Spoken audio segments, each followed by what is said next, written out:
Basically, is it finite? The point is how vertex stabilizer finite. Ahead of time. Only good for vertex stabilizer. Yes. And that's why it's not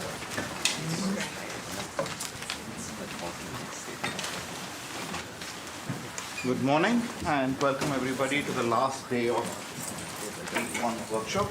We're happy to have Zander, who will continue the discussion on structure versus randomness. Great. Thanks, Prahlad. All right. So I'll just briefly remind you where we were just at the end of last talk. So we had finished talking a bunch of kind of like algorithmic constructive ways to obtain pseudorandomness in some dense sets. So here's some situation that I'll remind you of. So we have some like dense bipartite graph, and we want to zoom in on it and find inside of it some reasonably sized pseudorandom graph, like that's, for example, like a spectral expander, like a somewhat maybe weak spectral expander.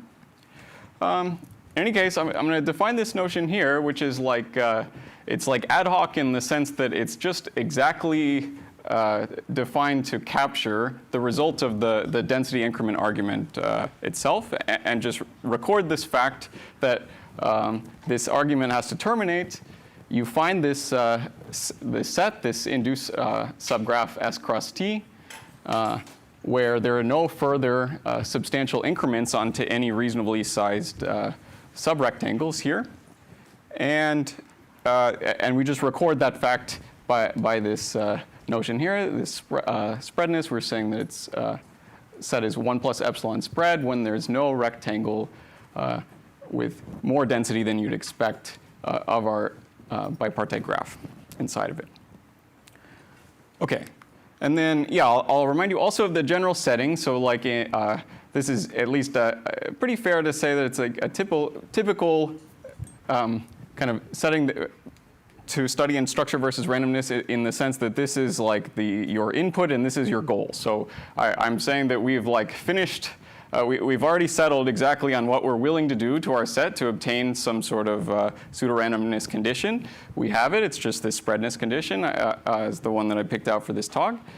And we have some aspiration to like count patterns, like some triangles or some other little size graphs inside our large graph. And these are on like the opposite endpoints. And then like sort of what do we need to do? We need to, well, you can do lots of things, but I'll tell you what we will do here at least. We're going to define a bunch of intermediate notions of pseudorandomness. Sort of like my opinion is like the more the better. Like if we drop down like enough of them, the like steps between them will be like almost immediate. And also, like it kind of is nice. I think like most of them will be some pseudorandomness quantity measured by some norm or some semi-norm. And this has this nice property that it like separates the argument kind of modularly. Turns out to be like possible to do this more often than you would think.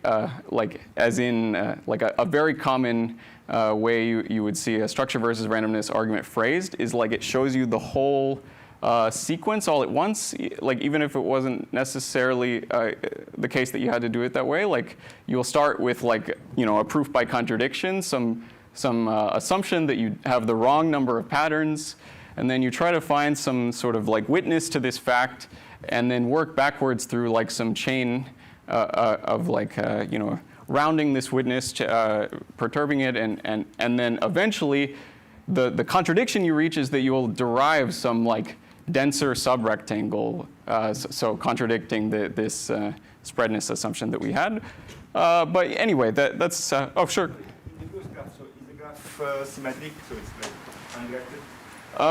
So I'm usually thinking about, oh, sorry? The previous, no, so in this setting, we'll talk about just like this bipartite case, or is that not what you mean? So the matrix is symmetric here?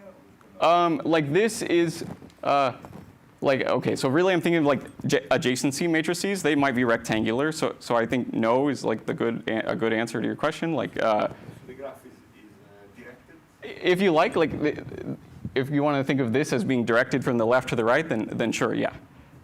Yeah, that's a good way to think about it. Yes. Sure, but I mean, it's not necessarily like the whole thing only applies to this case. It's just a convenient thing to present here, I think. X and Y may not have the same size.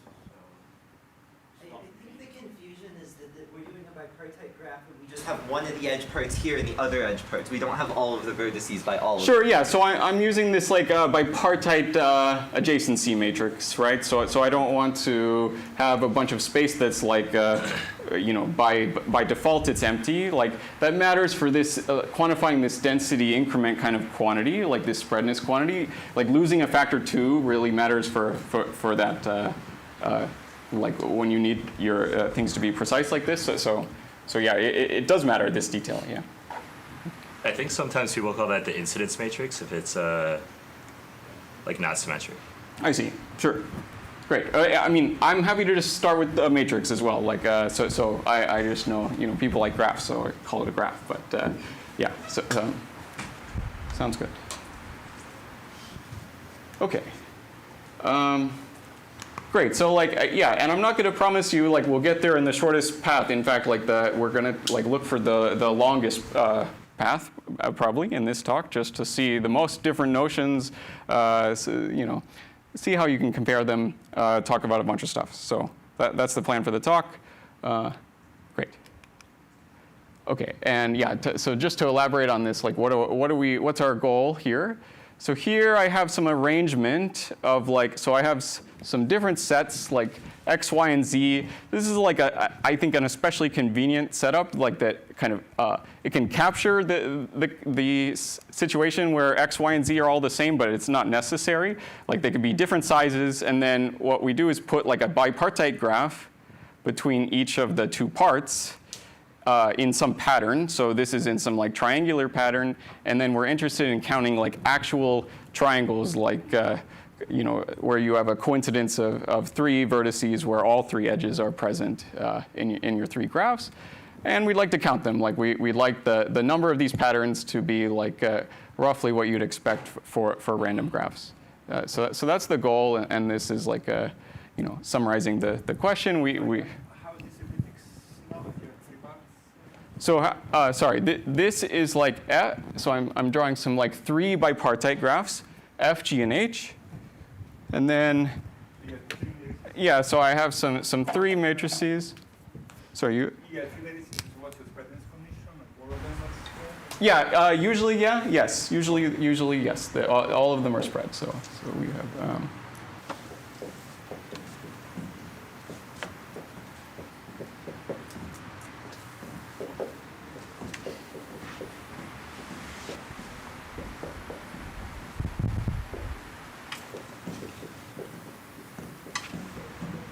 so yeah, these are just my adjacency matrices and the same definition as before. Yeah.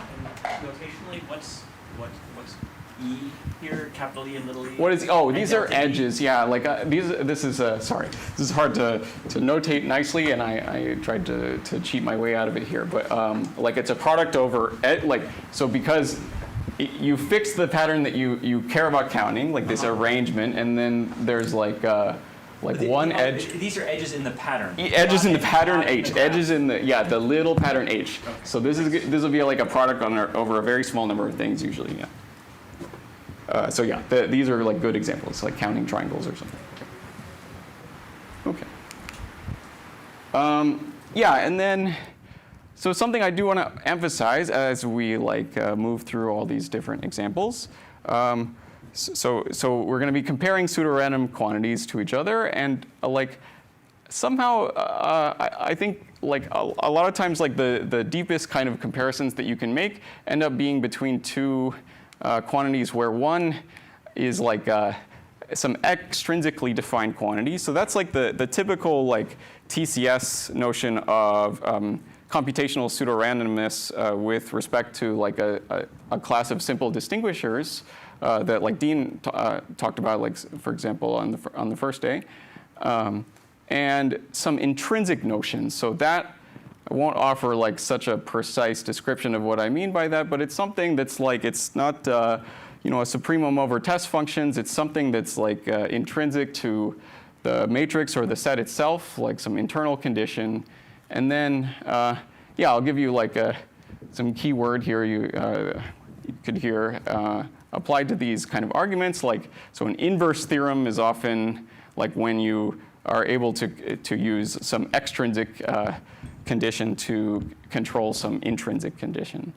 Okay, and then here are some examples of this like correspondence. So a lot of times one direction is like easy and then the other direction is only like approximate. So, and that's going to be the case for the whole talk. Like a lot of these directions, you give up some error, you give up some like parameters, like maybe this p and this p are not quite the same. They're a little different. Yeah, so some correspondence is like tail bounds versus moment bounds for random variables, or say like the spectral norm versus like a eigenvalue condition, or here's like a famous one like correlation with low degree phase polynomials. It's like the extrinsic condition that matches up with the Gowers norm, which is some intrinsic quantity, and then like the inverse theorem for the Gowers norm is showing that the Gowers norm is large, then somehow you need to actually construct or prove the existence of some low degree phase polynomial that witnesses this. Okay.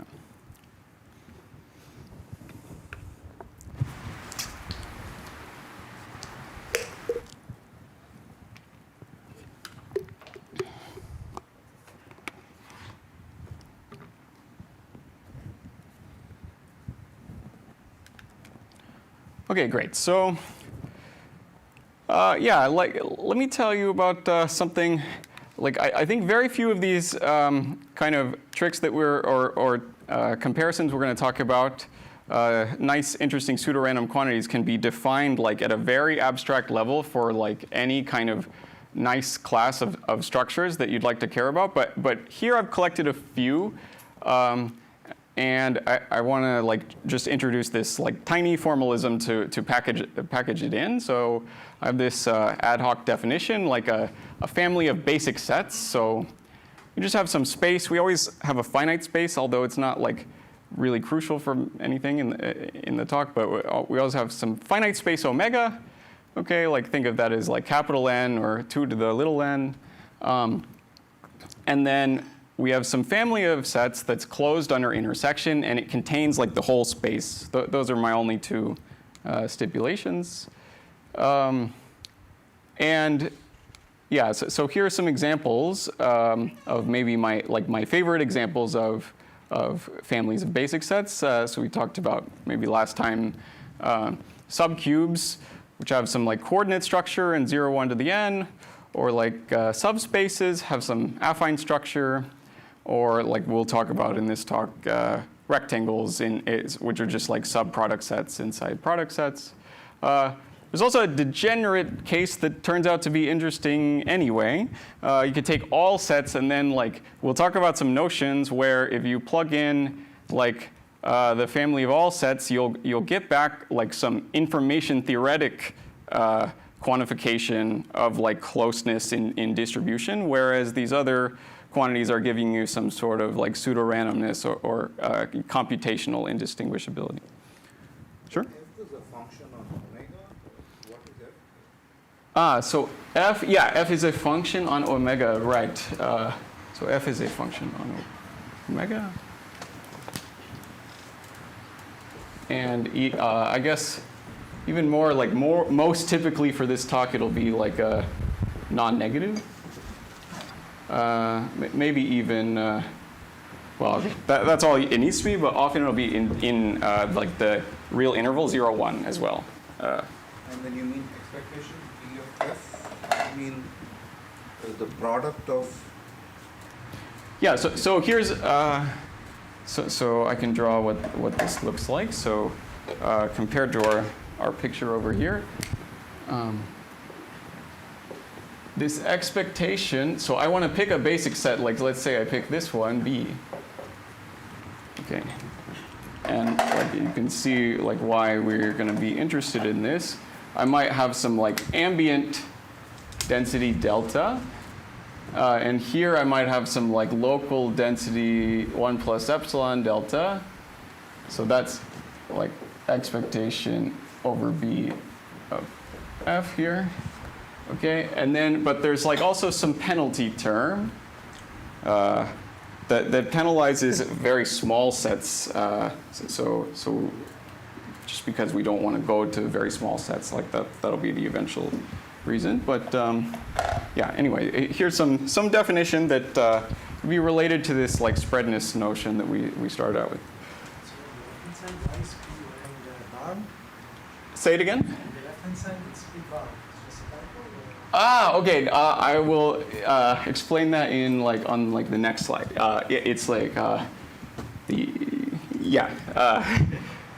guess let's move on to this slide. So okay, I just need to tell you some like quantitative detail, which is just good to know and to summarize. So I have this definition. This is also like a known analytic quantity. Like it's like in textbooks on like LP spaces, but I don't think there's any common name for it. So I'm calling it a flat P norm here. It's like kind of related to the weak P norm, but not exactly the same. And so what is the definition of this flat P norm? Okay, well first I'll say it's like the special case where you take B to be the collection of all subsets. But like how do you write this down? Like, so to obtain this flat P norm, I think the easiest way to remember is you write down like the dual equivalent definition of the P norm, and then you only allow flat witnesses. So these like dual witness functions, like I only want them to be like either 0 or all the same value. And then that also has this like equivalent interpretation here. Okay. Sorry, which equivalent interpretation is what you pointed at? So this one here, it's like this first interpretation where I'm thinking of taking the expectation, just the local expectation over my function, just over this basic set with some small penalty term. You could also describe that like the first way I described it, where you start with this characterization of the P norm, this dual characterization, and then you only allow flat witnesses. Okay. And then, yeah, here, P prime is like the Holder conjugate. Yeah. Oh, sure. So dual characterization. Zander, in particular, if you replaced 1s that by an arbitrary vector, you would have got P. Yeah, exactly. That's what I'm saying. So I'm saying I could write down, maybe I'll use this side now. I could write down this dual equivalent definition of the P norm. So this is some max over, I guess I'll make sure I do it the same way. So it's comparable. I guess G.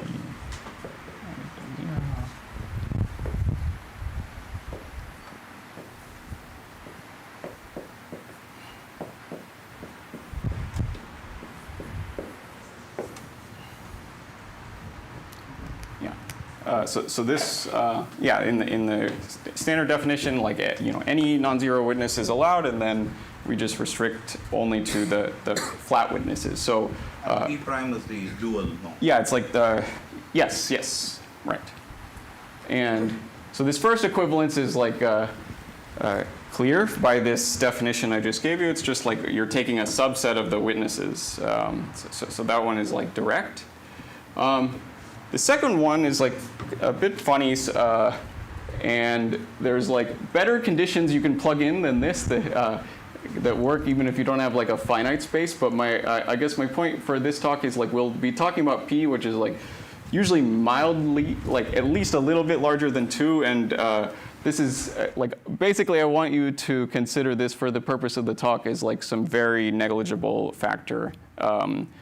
Like that in the sense that the P, like what's my story here? That the flat P norm is roughly the same as the P norm, at least in this talk here. And then I guess, yeah, so you can, I also wrote down some connection to the weak P norm if you know what that is. And okay, I'll tell you, here's like maybe our first inverse theorem. Like it's like the world's easiest like first inverse theorem. Is this actual inequality here? And I'll tell you like the argument. So a good argument that you can use is you just take some arbitrary dual witness here, and then you split it up into sets that are approximately flat, where this witness G is approximately flat, and you pick the best one. And that will give you this result. Oh, sure. So this seems like one way of maybe understanding this relationship is as like an integrality gap between two options. Sure, yeah, yes, I agree, yeah. And is it related to any kind of like more familiar like integrality gaps that come up in TCS?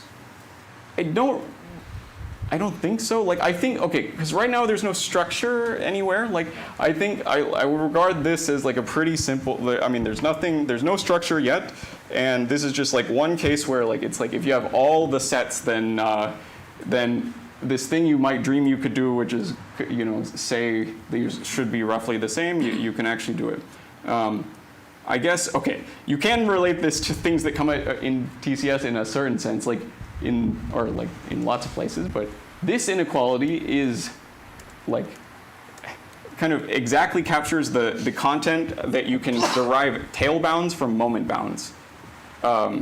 That's like sort of exactly what this is saying. So yeah, in a sense, this is like this forward theorem is very interesting as well. Like the fact that you can control this extrinsic quantity, like some tail bound, like you controlling against like deviations, like functions that test for the large deviations, some extrinsic thing, just by like the p norm, like or like some collision probability, some intrinsic things. Thanks. Integrality gap is usually when G is a 0-1 vector. Here is not just a 0-1 vector, but it's actually the indicator function of sets from the system. Right. It's not 0-1 though. It's like alpha times an indicator vector. Yeah. Oh, sure. Okay. Yeah. Great. Okay, so yeah, and okay, here maybe I could have put this in a different order, but like here, I guess we're collecting more. Yeah, we're just I'm telling you some more interesting things about like what does this basic set norm do for you that's nice.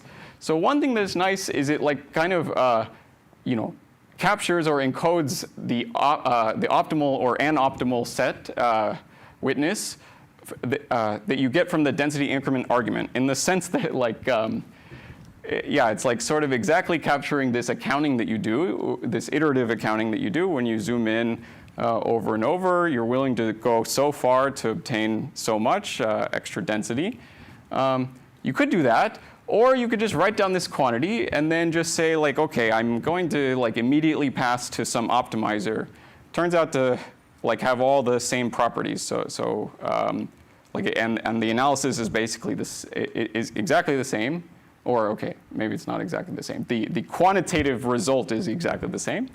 In fact, quantitatively, it's slightly more convenient sometimes in the sense that this really naturally, like painlessly encodes the fact that you'd maybe like to work at multiple scales. Like I'd be willing to go to smaller subrectangles for more benefit. That can be like pretty cumbersome to include that aspect into your argument like directly by hand, and this kind of like does all the scales at once. So, oh sure. There should be bar, right? Yes, it should always be, yeah, yes, yes. From now on, I assume bar theory. Yeah, thanks.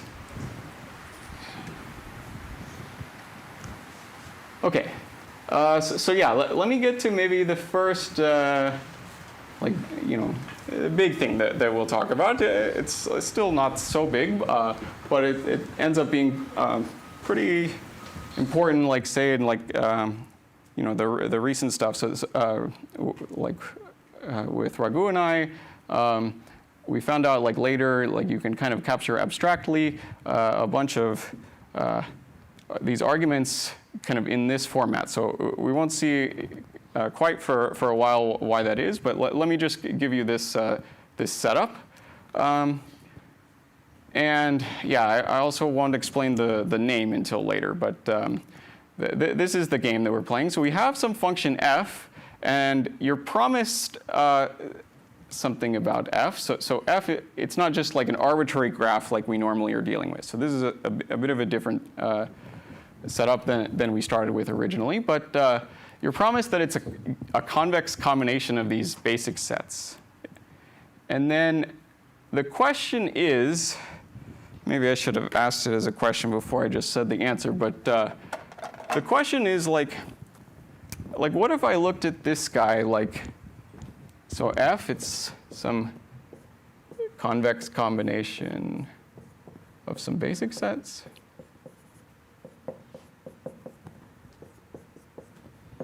And I want to consider,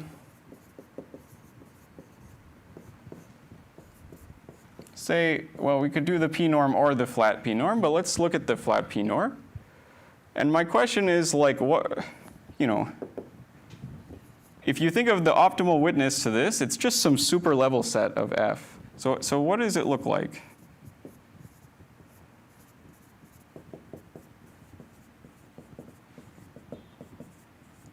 And then maybe it's better to ask, what could it look like? So if you were willing to give up a little bit of optimality.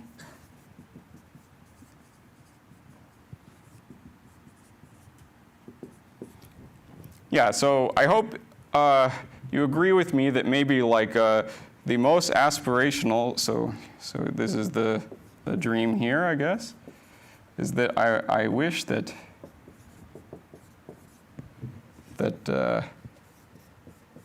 this flat p-norm of this structured function f, it's actually just like the best witness is just a basic set of the same kind.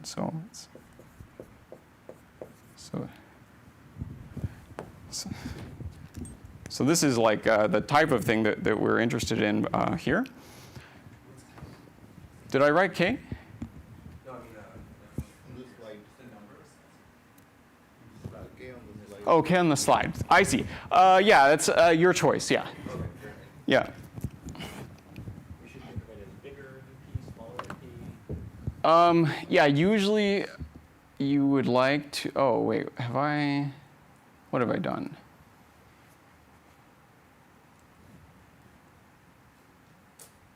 Smaller, I guess? Yeah, smaller, usually. Yeah, usually, I guess it's saying, yes, you're like willing to decrease the number p in order to get a better quantitative result. Yeah. K here is always an integer. Yeah, it is. Yeah, that's true. This is a flat K, I guess, on the right-hand side. It's actually not, I think. No, so that is not. Yeah. I mean, if you wanted to bound the flat K norm, you could. Yeah. Yeah. Okay, so yeah, the fact that it's an integer, I mean, it's important for the argument. I don't know necessarily if it's ultimately important, but yeah, maybe you've looked ahead here to see what's the argument here. So we can try to do something to fulfill this dream. It doesn't turn out to be possible, as exactly as you might hope, but you can get something approximately like that. And okay, so the idea is to pass first to some K norm, if you started over there with the flat K norm, still my first move would be to pass to the K norm. And then, so we need to use this only structure we've assumed on basic sets, because so now the K norm just by its definition is giving us this witness here. It's f to some integral power. So that itself it becomes a convex combination of indicators that look like this guy here. So just because you collect all these ky's or k minus 1y's factors that they multiply, and then you see all these intersections. Okay, and then among that distribution, this convex combination over those the smaller intersections in the set of basic sets, you just want to pick one of them and then like pick the best one, and then that'll give you your witness that shows you that there's a structured set witnessing something like this K-norm. Yeah. Sure.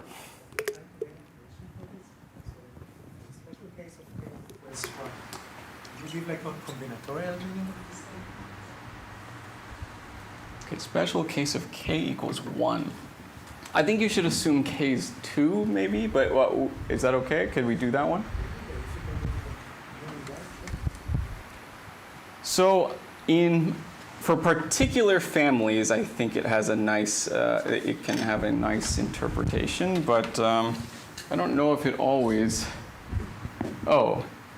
maybe we should do just graphs. So for graphs, let's see.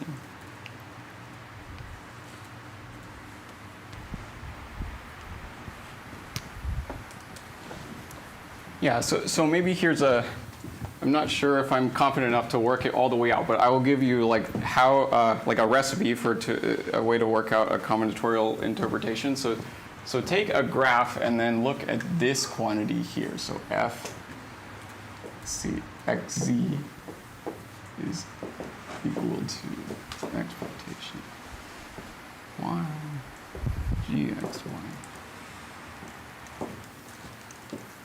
G, Y, Z. Okay, and then think about higher powers of f.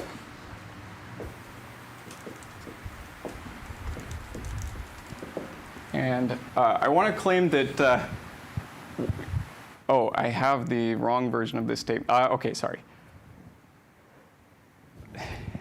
You can get something related if you used an argument which was different than this, you would get a witness that falls on a super level set except for tiny probability. Here we're not tracking that. So that's a small detail, but I'm saying this is like the same setup as for like dependent random choice in graphs. That's like some combinatorial. Sorry, that's extreme combinatorics. I don't know if that's satisfying, but that's some like the actual algorithm that we're doing here, like this action of taking a bunch of intersections. It's like, so what is this action like map to over here in this combinatorial setting? It's like I had a graph, and then I take some like k random test points, and I consider only their common neighborhood. Like so. Intersection of neighbor.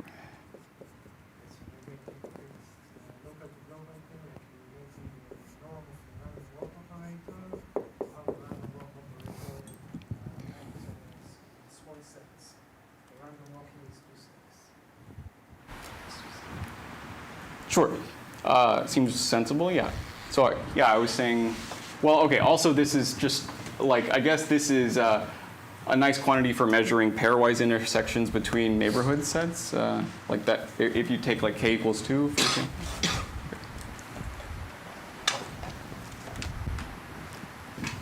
Why is the first inequality true? It's true. F by the indicator of a product of k minus 1 sets is true. It's some convex component. Yeah, so that's by some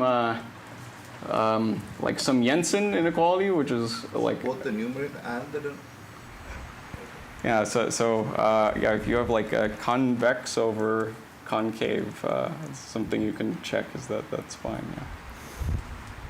Just to understand this compared to what previously on the previous slide you related this flattened, is it called flattened? A flat p norm, sure. Flat Yeah. p norm to the regular p norm. That was without a script b. Yeah. Is that right? Yes. Okay, and so here you can relate it with the family of sets if f is also related to the family of sets and something. Right. Yeah. Right. So we're just trying to say like yeah. So somehow this is this information theoretic quantity, this k norm. You should think somehow it's like already controlled by this like computational kind of quantity. Okay. At least for structured sets. Okay, so this will come back. We'll use this on for for some specific cases like rectangles at some point. Oh, I guess maybe fairly soon. So let's see. Well, actually, it's quite a bit more to get to now. So that was just like a little bite-sized chunk of some purely abstract stuff. You can do it in any structure. I think not many things you can do in that kind of abstract setting. So we're going to move on to like talking about some specific stuff. So talk about rectangles in bipartite graphs. Okay, so here's two maybe familiar quantities, or at least the first one that I'll define. So I'll define the operator norm, maybe not in like the most like traditional way. Usually you have like one of these guys wrapped up, and then you'll think about you'll think of it as like a map, like a L, arrow K prime operator norm. Here I have it like expanded out in this more symmetric form. So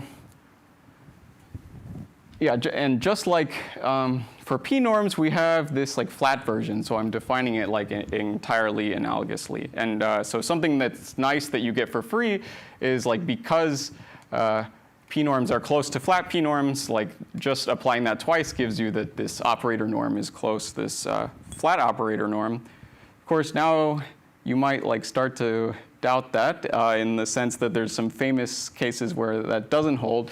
That's like closer to the like L and K are equal to 2 regime is when you see some more substantial differences between the two. But when P is even like a bit mildly above larger, then really these start to look like roughly the same thing here.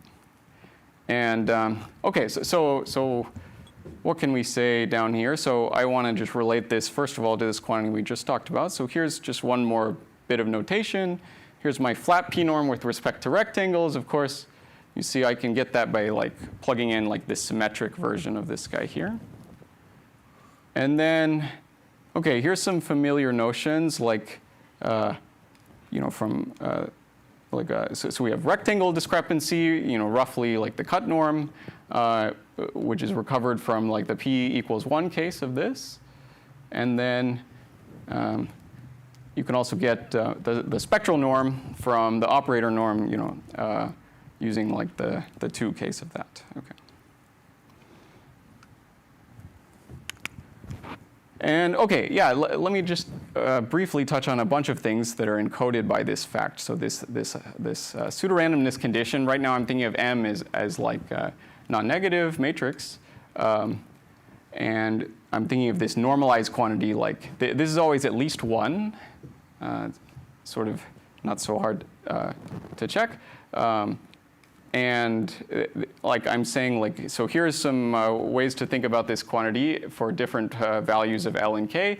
If this was small, then what is that telling you?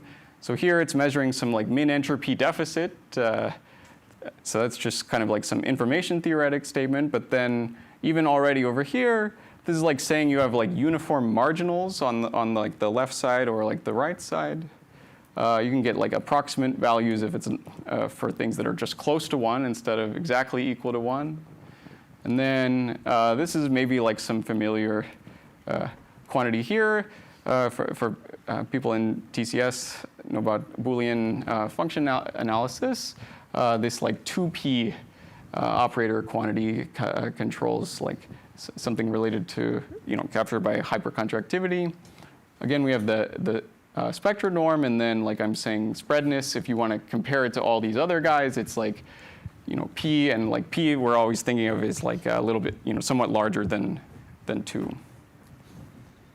So M here, is it a Boolean matrix, or do you center it when you look at the norm? I mean, like yeah, on this page specifically, I'm talking M is non-negative, and I do so I mean like M non-negative, and still like all these things are telling you something about. I guess maybe this one you would want to center. Maybe that's like the main one that is not telling you so much if you don't center it. I think the rest of them are like even this one like they are honest. Yeah, maybe that's the only one that. Yeah, I guess I was thinking maybe even on the previous slide when you said cut norm. Yeah. So. What do you mean center it? Like like subtract like the top eigenvector, or yeah. Yeah, I mean, in that case, we'll apply it to both. Sorry, you're entirely right that if you apply this to a non-negative matrix without centering, it's not going to tell you anything interesting. Yeah. That's Yeah, right. that was what else I wanted to get. Yeah. Okay.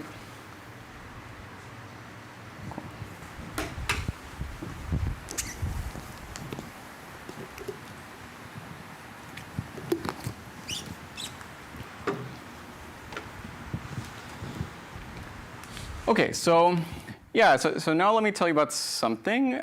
It'll turn out to be like related to this operator norm. It's also parameterized by some two parameters like L and K. Here I want them to be an integer. Usually it's convenient to take them to be like an even integer, but not absolutely necessary.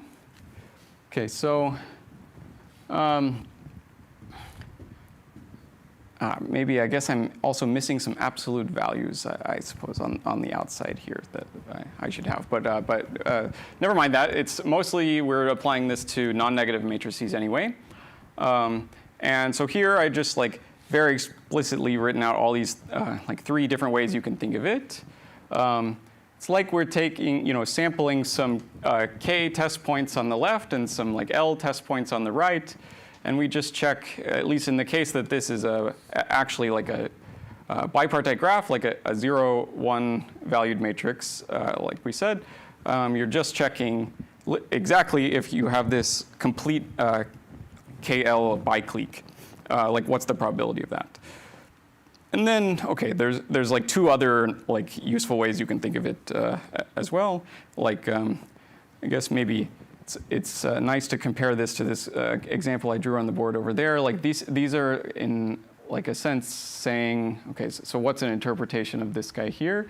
It's like I want to draw some vertices on the left and then look at the size of their common neighborhood, the intersection of all their neighborhoods, and then take that to some power L. Okay, so that's some nice way to interpret that. And then, okay, so this is like at least this like 2-2 case of this is something like very well known, well studied. It's like this box norm has a bunch of different interpretations. One is like this count of the number of 4 cycles in a graph. It also has like a spectral interpretation. It's like the sum of 4th powers of singular values, if you like. So that's something.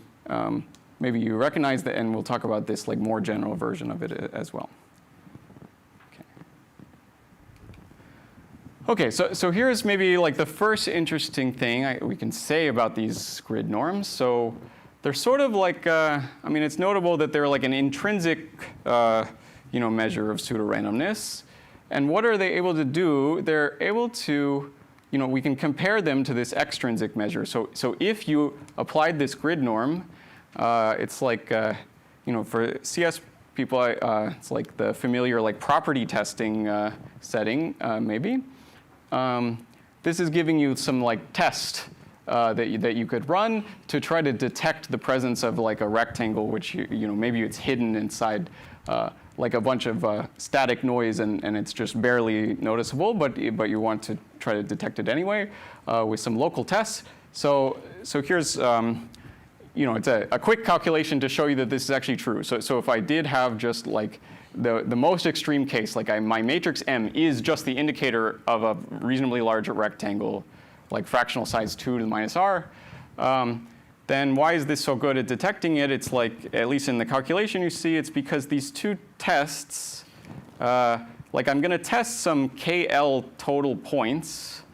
In some sense, like for pseudorandomness heuristics, like for typical graphs, that should have like a the chance that all those tests should succeed should be like some mu to the k times L you'd expect. But in this case, like this test factors as this product of independent tests. You just have to test the first k successes here and the first L successes here. And then like all the other ones by this structure of a rectangle are like determined. So I guess I should draw the intuition I'm trying to describe here. Is that like we have some k points down here and some L points over here. And really, I'm eventually going to test all of these, but once I just test this, like, basis, if you like, then like all these other ones are guaranteed by the structure of my rectangle.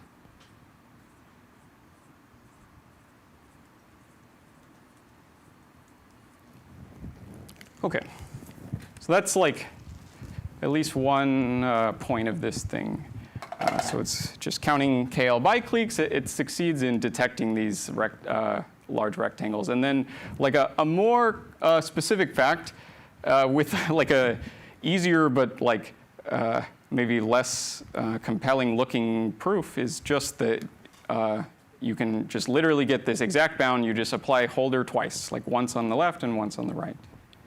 And that gives you this bound that compares the operator norm, which we said like that kind of directly considers rectangles, maybe in some like soft, like weighted sense where they're not like exactly a set. They're just like a product of real valued functions of some size or some entropy deficit. But anyway, like this gives you a more general conclusion than just this direct argument up here. So what's again the difference between the box at the bottom? Yeah, so this is this operator norm. I could go back to see that. So that was this guy here. So this operator norm you should think of as like it's pretty close. Like when we talked about, at least for this talk, p is like somewhat larger than 2. It's sort of like the thing that's detecting whether you have a density increment onto some rectangle of a reasonable size, like size like 2 to the minus p roughly. We'll see that statement in more detail in just one second, but that's one way to think about this, like intuitively. It's roughly that quantity. And then we're comparing that, so it's this extrinsic measure of pseudorandomness to this guy here. So there's no, supremum over witnesses. This is like a, a polynomial, it's like a p norm. Yeah.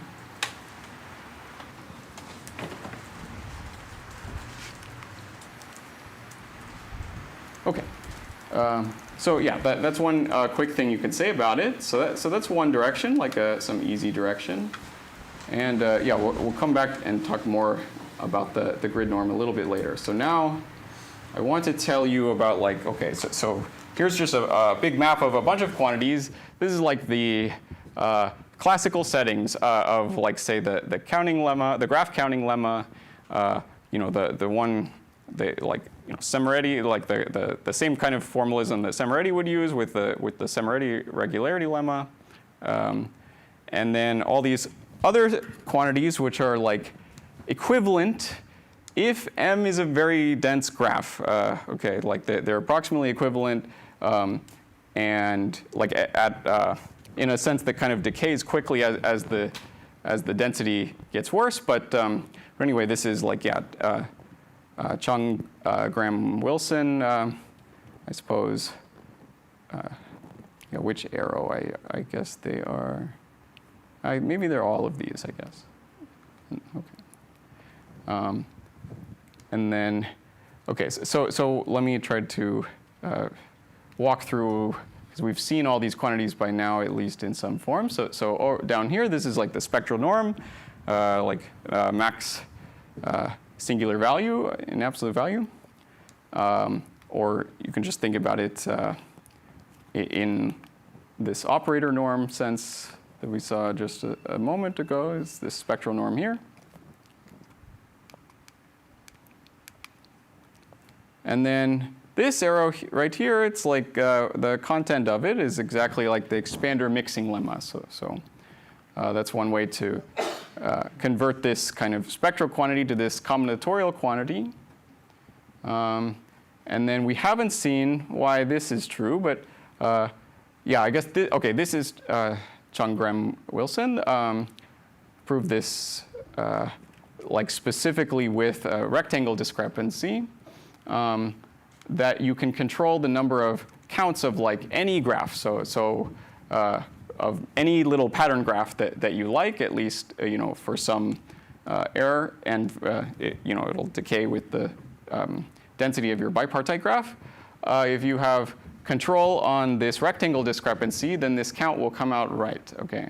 And then one special case of that, of course, is if you want to count specifically 4 cycles, you can control that.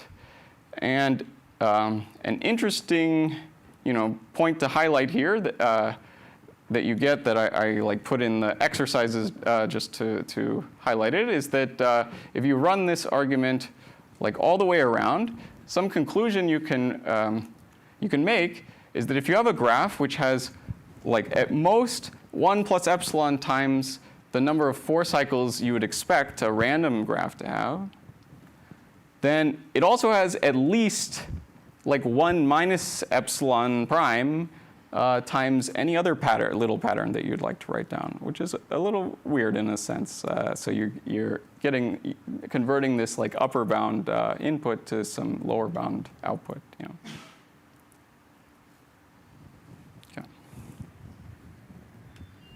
Okay, so yeah, here are some just quick details, or I guess this one is just the statement. This one gives you, okay, they're both just the statement. I guess this is like the statement and the proof for expander mixing. Here I just included like one more step than normal. We're like looking at rectangle discrepancy. In this talk, now that we've set up this notation, we can like compare that to this quantity here, which is like the exact quantity you see in the expander mixing lemma for sets specifically. All right, it's mostly like a trivial step here, but yeah, just because we have this definition here, we can put it in, and then bound that by this operator norm. Sorry, and what's the thing in parentheses? In parentheses. R of 1, R of 2. Yeah, so sorry, I can go back. That is just this notation here that I'm using. Okay, it's the same thing for as the p-bar. Yeah. The flattened. Mm-hmm. Mm-hmm. Okay.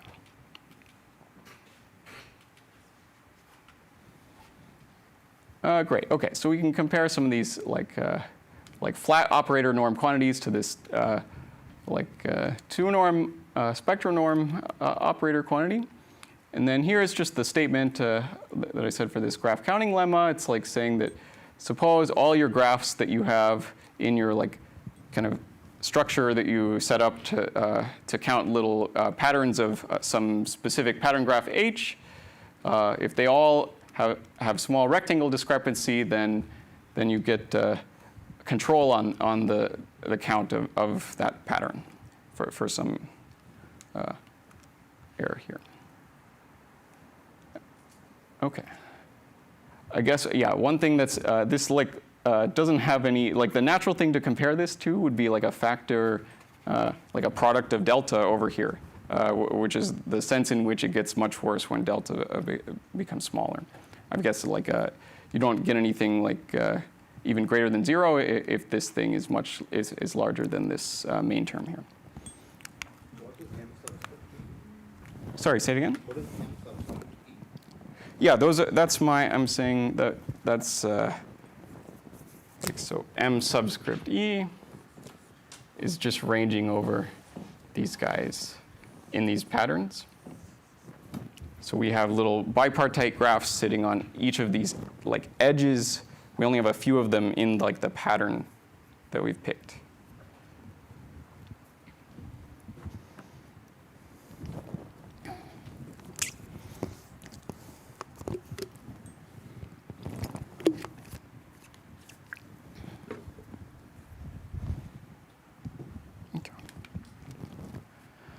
Okay, so now, yeah, we'll talk about like what, some stuff that's been done since then. We'll talk about like the sparser setting. It's still not like sparse in the sense that you usually think about it. Or like right now we're thinking about this like quasi-polynomial density setting. So still like well above, square root n edges if you have n vertices. Okay. But we'll start to see and ask for, can we get some kind of graph counting lemma that holds even in this sparser setting? because otherwise, like this one, at least if you're using density increments to control this quantity, kind of stops telling you any information around density, like 1 over log number of vertices in your graph.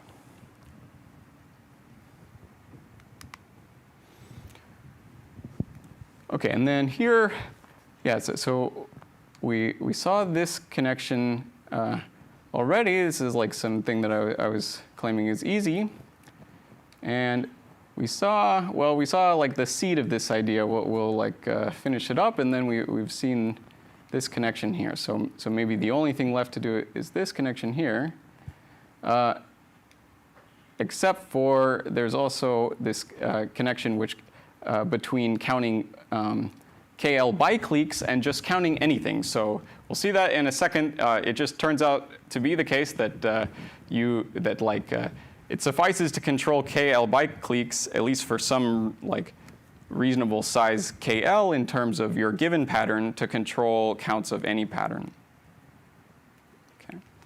And yeah, like one reason that's very convenient is that these KL bicliques, like because of some like convexity reason, actually, I guess I can like almost tell you the whole proof fairly easily. So maybe I'll start.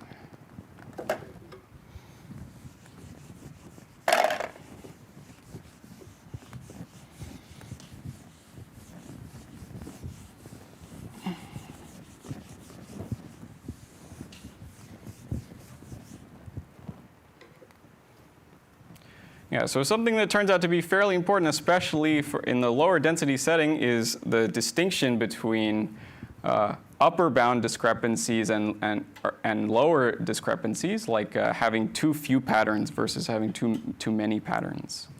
And it turns out that like bicliques just always have, they can never have too few patterns. So this is some calculation you can do. Which is not so hard. So what can I'm just showing you that basically this quantity is like monotone in each coordinate. So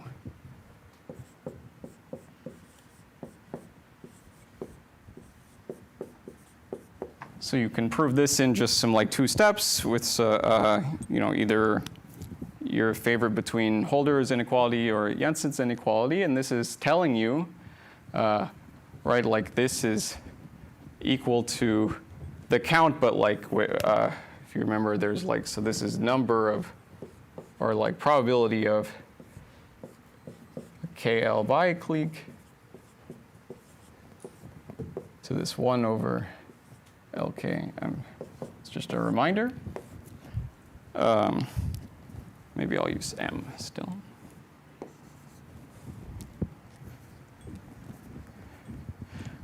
Yeah, so this is telling you like that the chance you see a KL biclique is never smaller than what you'd expect for a random graph.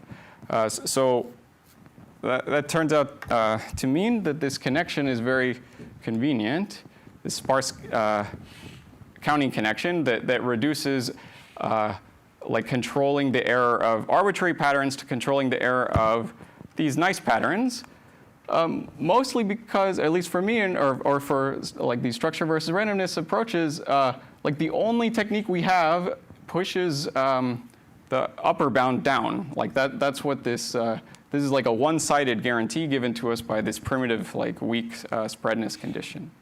So it's just like the only tool we have. We can only control the upper side. It just so it's a good news that turns out to be sufficient to control both sides. Okay. All right. So yeah, finally, I guess this is like the most involved step. Although in a sense, we've already done the main argument here. We just have to do some like repackaging of things.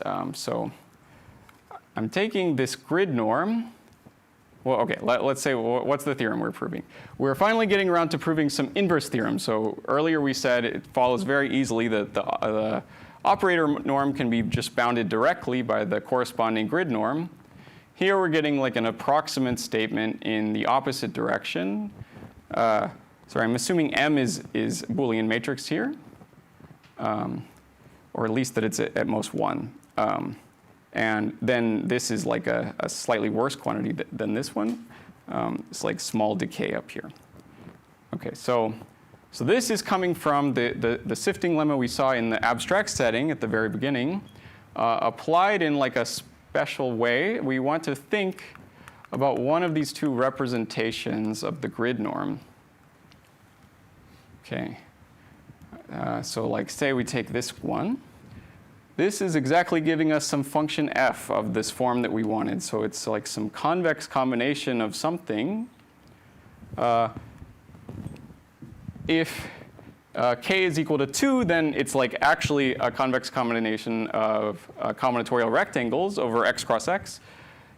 Otherwise, it's like a convex combination of some like cubes, some structure we didn't talk about, but they're also a family of basic sets. So just for the same reason that two-dimensional rectangles are.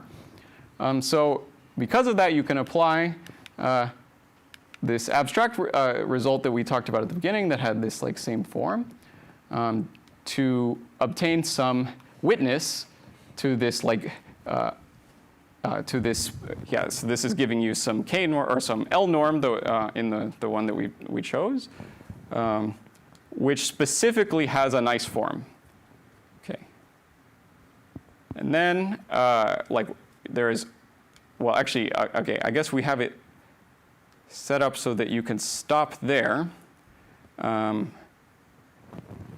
if you want to obtain, like, some mixed operator norm. So we, like, exactly because one of these sides is this nice like flat witness. We only have like one of these sides being flat, and then the other side, you can handle cheaply just by this normal connection that we talked about, like between p norms and flat p norms. So if you'd like to complete this step, I guess that's on this next slide, going all the way to some rectangle witness flat in both coordinates. Then you can do that at some small extra loss.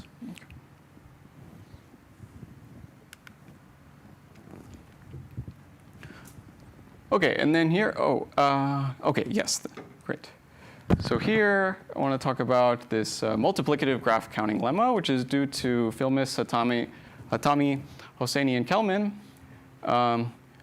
which fulfills the promise I gave earlier that they're showing that if you have, well, I guess we're combining, like composing two of these results at this point. So if you're spread, like if all these pattern graphs are spread, so they have this weak upper bound multiplicative pseudorandomness condition, then it controls like notably the lower bound in like a multiplicative sense.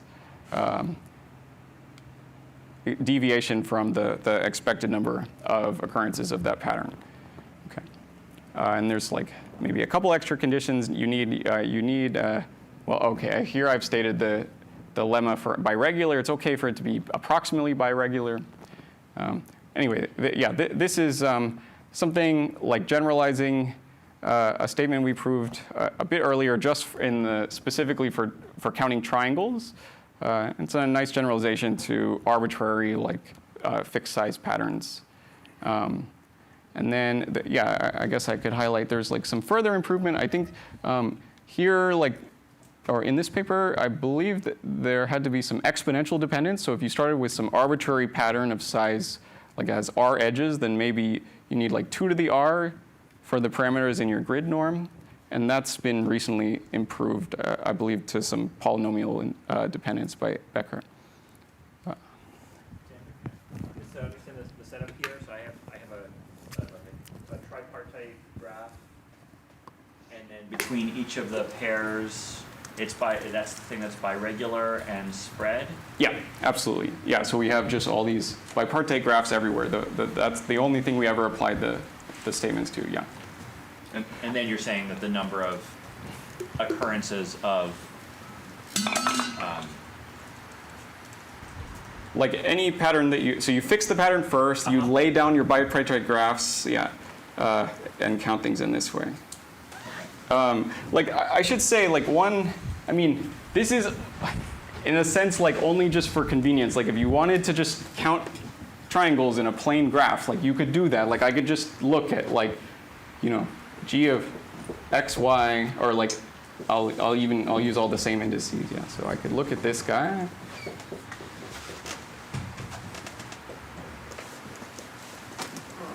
Okay, so the situation is general enough to handle this. You could have all the set, like just by putting down copies of G everywhere.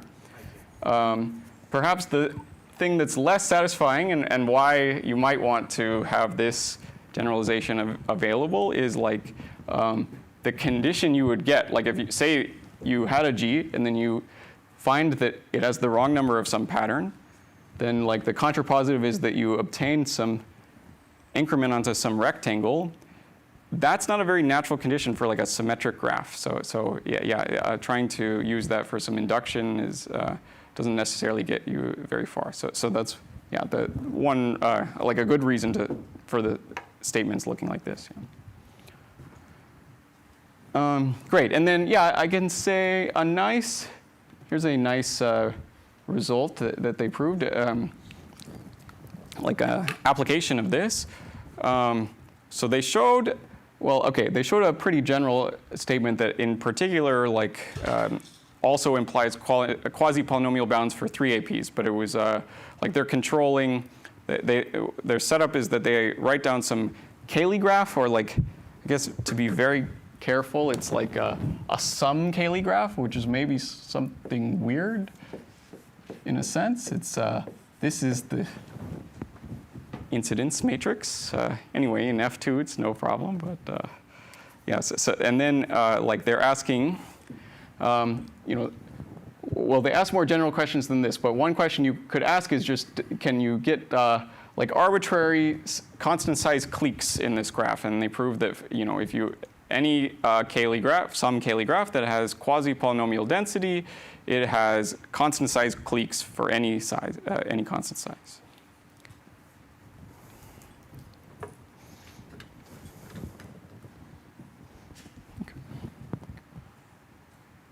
Great, and then, wait, hold on, I've gotten something out of order here, but let me look at this. So here, let me present something as an application of this graph counting lemma. It's like somewhat ahistorical, and I'm presenting like the result we proved here actually, but I'm gonna just derive it from the general statement.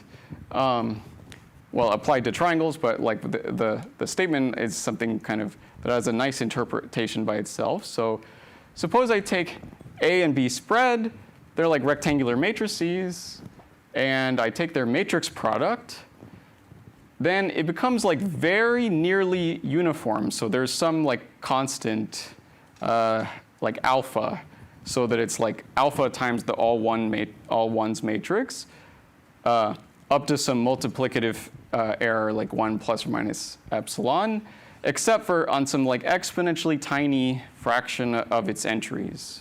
So roughly like just in the K norm, if you like. That's how we measure it. And then, so this is one fact you can deduce about like pseudorandomness of products, like that this product of two matrices mixes extremely quickly, like in one step, and you get lower bound control even though we only started with upper bound control. That's probably like the most important aspect here. And the proof, so like this is just kind of a nice way to show you like why this like counting patterns in graphs is so flexible and like such a nice framework for applications. It just shows you what you can model with this, but so what are we doing here? I'm looking at this product, this graph product, as a matrix in X and Y. And I just like, you know, say we're proving it by contradiction. I like collect together all the like pairs X, Y, where this deviation is very bad. And I put those all in some witness, okay? And then if this witness is too large, then we contradict this graph counting statement because in this setup, we should see no triangles or few, but we see many if this is dense. Great.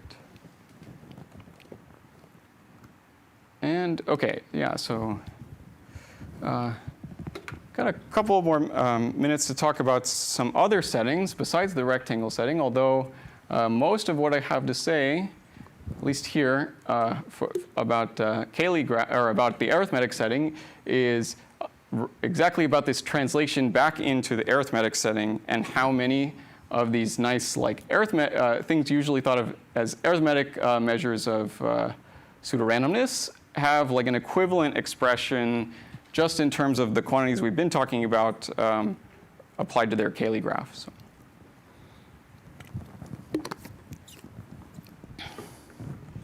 So here now I have I have some normalization warnings here that or maybe they can be read either way, at least on this slide. Maybe it's not a problem. Anyway, this spectral norm, it's like the familiar max eigenvalue. It's equal to the max non-trivial Fourier coefficient, at least if you subtract this main term. Same thing for this box norm, this 2-2 grid norm. Like I said, it's equal to this sum of fourth powers of singular values. So it's in the arithmetic setting corresponds to this sum of fourth powers of Fourier coefficients. There's this quantity down here, which is probably the main quantity, the main pseudorandomness quantity we actually used in the original paper, Raghu and I, on 3 APs. Which has this very nice interpretation that we did not realize until way after, that almost all the arguments that were in that paper could just be phrased in terms of studying the Kelley graph and studying these grid norms of the Kelley graph. So we're interpreting this convolution. This convolution is also connected to this statement over here. This statement also applies. If you have that your Kelley graph is spread, then this guy will be extremely close to uniform. At least, sorry, it'll be multiplicatively close to uniform up to a constant on except for on a very tiny set of exceptions is the main statement we were working with in the paper on 3 APs with Raghu. What are the three operating, the circle? Okay, sorry. Okay, yeah. So this is difference convolution. This is regular convolution. This guy is unrelated. I just didn't want to. I wanted to put something weird to denote that I have a weird normalized matrix multiplication. That's the only reason for that thing. Yeah.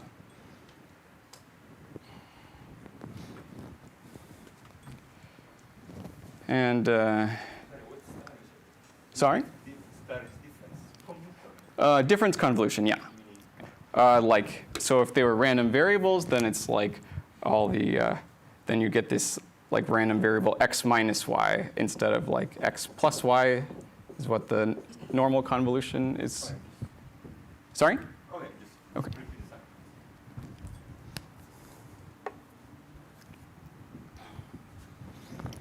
Okay. Great. And yeah, most of these are pretty direct once you just have decided to ask about them. Just writing down the definition of a Kelley graph and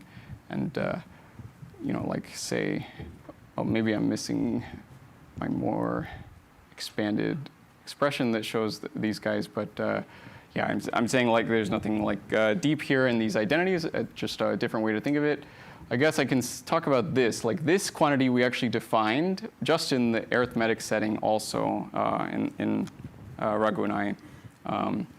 So it was some intermediate quantity that we used, and turns out that step of the proof also gets nicer to summarize it as some rectangle p flat norm or operator norm, and then connect that to the grid norm of the Kelley graph. Great. Now, so this is one exception here. This is the one step in the argument that you cannot, as far as I mean, probably you can't just, by the objects involved, state purely in terms of Kelley graphs. So we have finally, at some point, because the thing that we are density incrementing on is not rectangles, like it's subspaces. So at some point you need to show that if you're spread with respect to subspaces, then somehow that's good enough for your Kelley graph to be spread with respect to rectangles. So there's this final step that has to be done at some point. And that, like, we use some like existing tools in the literature. So we use this like lemma due to Zander's. It's like building off of work of Kruta and Sisask, and also relies on Chang's inequality, like the level 1 inequality from last time, applied in this arithmetic setting. And what is it telling you? So it's telling you that if you have some like bounded function f, and you look at its norm measured in terms of like what kind of structures subspaces can see, what they can witness, then that can be compared to this norm that like allows you to use much more flexible or like generic additive structures, which are just like the convolution of two things. So you should think of this as some like limit of this side. Like if you take the convolution of some large set with itself enough times, it starts to look very close to a subspace, because it like starts to expand and press against the walls of your like outside containing set if it was dense. And then this guy over here, it just has a very mild like additive structure, just this like 2-variable additive structure. And then so somehow, yeah, this was known previously, and actually like the bulk of the work was getting a witness here. So we needed sifting to turn like the 3AP problem, like it's like originally some like 3-variable equation into like some counting patterns to some 4-variable equation.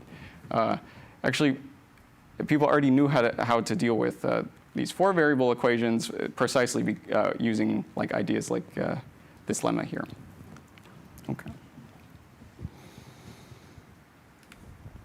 Okay, so yeah, now that I showed you everything I can say, again, this is like some ahistorical path a little bit, and it's a bit longer than it needs to be, but it's a nice way to try to package what we specifically talked about, like using Kelley graphs as much as possible, using the like FHHK like sparse or multiplicative graph counting lemma, however we can. So this is actually roughly the path that they follow to count like any pattern. So you could in particular use it to count 3 APs, but they're using this to like count constant size cliques inside Kelley graphs.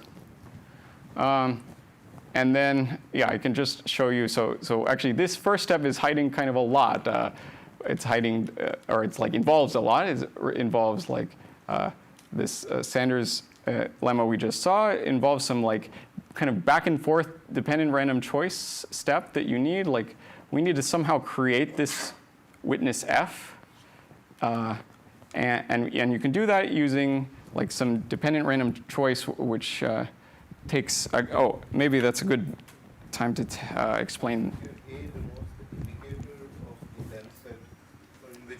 So here the normalization will be like this. So A is equal to indicator over delta. So that's A.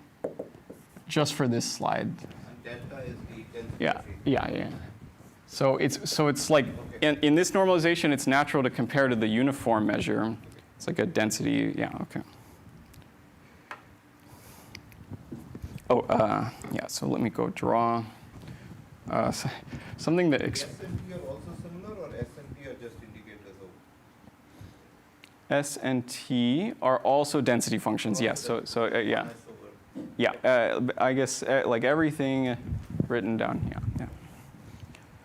Yeah. That's okay.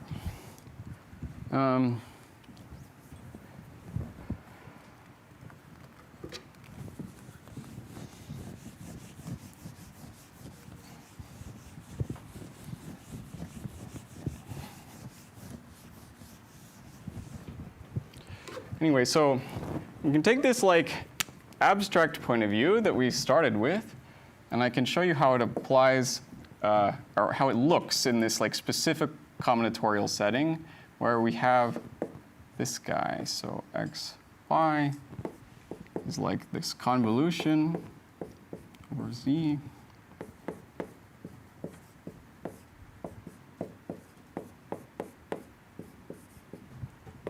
Or a difference convolution over z.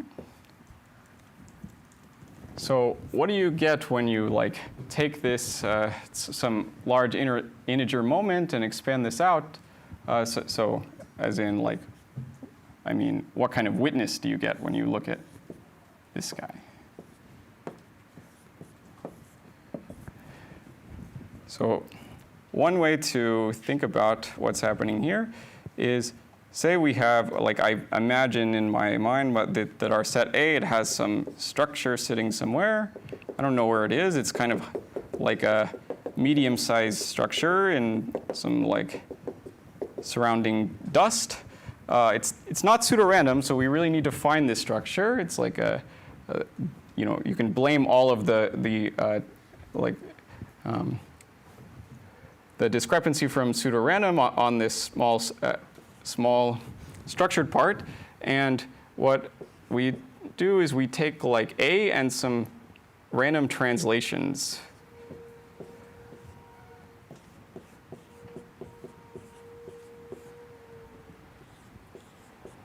Say, of A, and then we consider their common intersection. And then like the result of this, it's like we were looking for this structure here.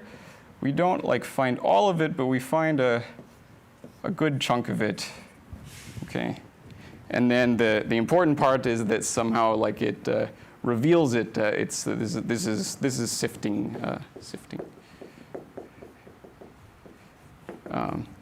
Because like the chance that all this like pseudorandom dust survives it is small. So by doing this, we can pick out just like the structured part.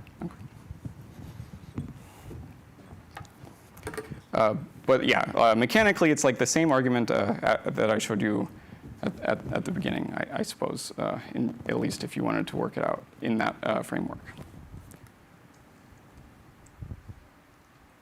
Okay. You mentioned someone is going to simplify, so what is the simplest available exposition of the improved bound? I think, well, okay, Thomas Bloom and Olaf Sisask have a nice one, but mostly they're focused on the extra difficulty that you obtain when you really want to do it in the integers. That has a bunch of complications I haven't talked about at all. So there you need to take increments on some things like Bohr sets or like approximate subgroups. Then just, our paper. But you mentioned that.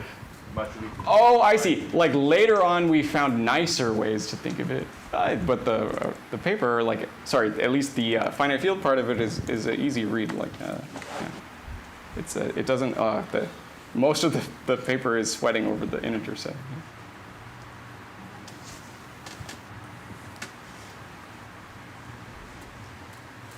Yeah, but if you're asking like if somebody's written about this somewhere, not really. I guess I'd be happy to talk about it.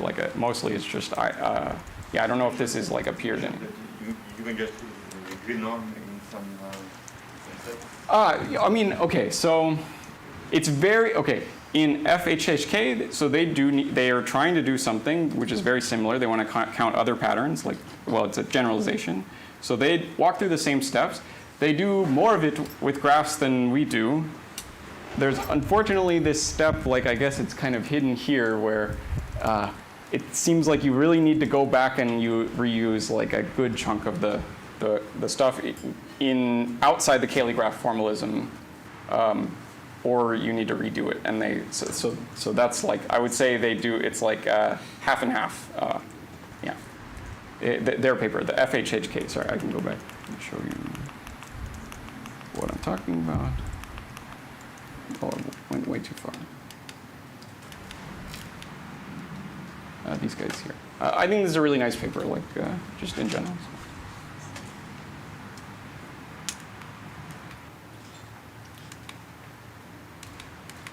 Another thing, you mentioned that paper, the quasi-random graphs you mentioned fai controllo di spalle, c'è controllo di pattern. So, I mean, can you think of this, some of these results as a more quantitative version of quasi-random graphs and how they compare to the original paper? I mean, I guess they're very qualitative in the paper, but still. Yeah, so, I mean, You have like other patterns compared to what they do? Or? wait, sorry, say the last part again? Maybe it's like, 25 conditions.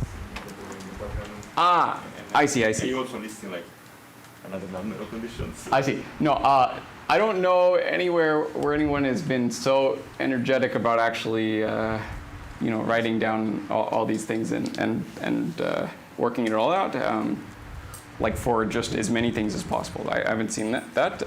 But like to answer the first part of your question, I think that's true, at least in like the specific case, like we're kind of like, it's a bit of a biased lens to think about pseudorandomness just from the point of view of like what you obtain from like natural algorithmic constructions, density increment. Like it doesn't capture everything in the world. So if you were thinking about pseudorandomness in the sense of like explicit objects you constructed yourself, like maybe it's like less dramatic, the difference between the quality of results you can get from the old style and the newer multiplicative graph counting. But in this setting, yeah, like it kind of a very quick thing to keep in mind is that just like a lot of the old connections between these 25 different things, they all like become they all become, or like most of them become trivial at this threshold, like say 1 over log n, where n is the number of vertices.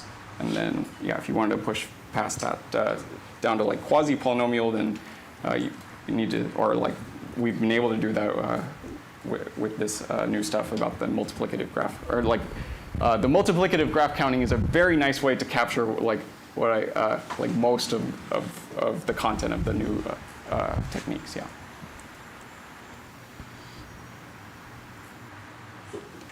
Sorry, so you're saying their connections stop at the same density threshold as the previous bounds for AP that. Yes. Okay. Yeah. That level. I mean, like I said, I wanted to warn you that that's like, I mean, it's hard to compare things apples to apples when there's so many parameters floating around. But like in this, if you imagine that the pseudorandomness you have is obtained from density increment, then that number is accurate.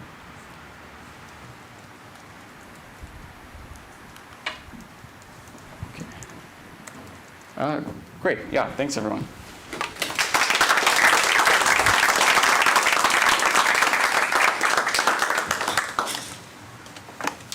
Further questions?